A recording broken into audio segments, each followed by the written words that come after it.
দেখি। আসসালামু আলাইকুম। আমরা যে আফতাবনগর রামপুরা ব্রিজ টিভি সেন্টারে আন্দোলন করছিলাম, আজকে আমাদের ভাই আমরা একসাথে আন্দোলন করছিলাম, সেরকম একজনকে পেলাম। ভাই হলো বিডিবিতে সার্ভিস করে, আবার একটা বেসরকারি বিশ্ববিদ্যালয়ে পড়াশোনা করে। কেমন আছেন? আলহামদুলিল্লাহ ভালো আছি। আপনাকে অনেক দিন পরে দেখে আমি আবেগে আপ্লুত হয়ে গেছি। কেন? কারণ সেই স্মৃতির দিনগুলো যখন মনে পড়ে, আমি আপনাকে পাই না সচরাচর, কিন্তু যখন আন্দোলনের কারফিউ জারি হয়েছিল প্রত্যেকটা মুহূর্ত আপনার ভূমিকা ছিল অগ্রণী। বিশেষ করে একটু স্মৃতিচারণ করতে চাই, রামপুরাতে যখন মানুষের হতাহত একদম উচ্চ লেভেলে, তখন এই সামনে একটা মসজিদ আছে, মসজিদের মাইক দিয়ে ঘোষণা করা হয়েছে, কিন্তু এখানে হাজার হাজার ছাত্র জনতা ছিল। না, আমাদের এই তারেক ভাই মসজিদে, এই মসজিদে মামা একটু দাঁড়ান তো। এই মসজিদের একটা ঘটনা আছে, যখন আমরা মাইক দিয়ে ঘোষণা করতে নিলাম, তখন ঘোষণা করতে দেবে না। দেবে না আসরের নামাজের সময়।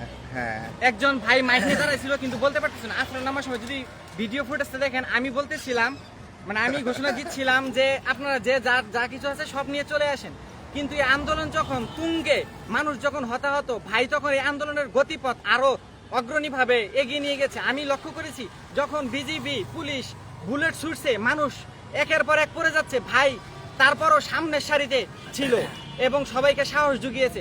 ভাই একটা সিটিজেন করছে, ভাইয়ের পিঠে একটা বুলেট লাগছিল, তারপরও তিনি আন্দোলনের মাঠ থেকে সরে যেতে চায়নি, কারণ তিনি যদি চলে যায় তাহলে অনেকেই হয়তো পিছিয়ে যাবে। তারপরও ভাই বুলেট নিয়েই আন্দোলন ছিল। তৎক্ষণাৎ দেখতেছিলাম ভাইয়ের আশঙ্কা খুবই খারাপ হয়ে যাবে, তখন জোর করে ভাইকে বললাম যে ভাই নাগরিকে যান। তারপরে উনি যেতে চায়নি, তারপরে এক পর্যায়ে উনি গিয়ে এটা খুলে নিয়ে আসছে। তো আমরা এই শুধু ওই দিন না, আরো প্রত্যেকটা দিনেই ভাইয়ের ভূমিকা ছিল খুবই অগ্রণী, যা ভাষায় বোঝানোর মতো না।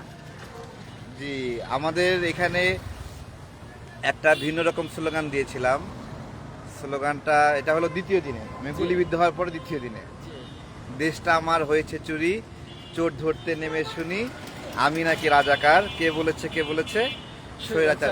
না, আমি নাকি রাজাকার, কে বলেছে, এটা তো ছিলই, কিন্তু ওই শুরুর অংশটা আমরা আমাদের মতো করে ইস্ট ওয়েস্টের সামনে আমরা এখানে বলেছিলাম।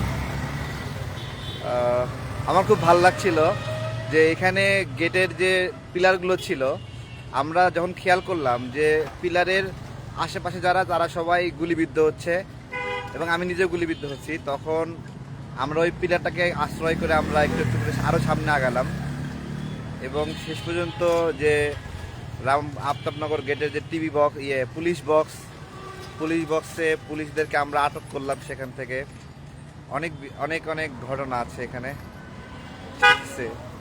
বাবা চলেন সামনে যান।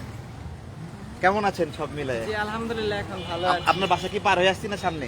না, আমার বাসা হচ্ছে আরো সামনে। আচ্ছা আচ্ছা আচ্ছা। এখানে ওটা নাগরিক হাসপাতাল না, বেসিক্যালি আমি দেখাচ্ছি, এখানে আরেকটা হাসপাতাল আছে।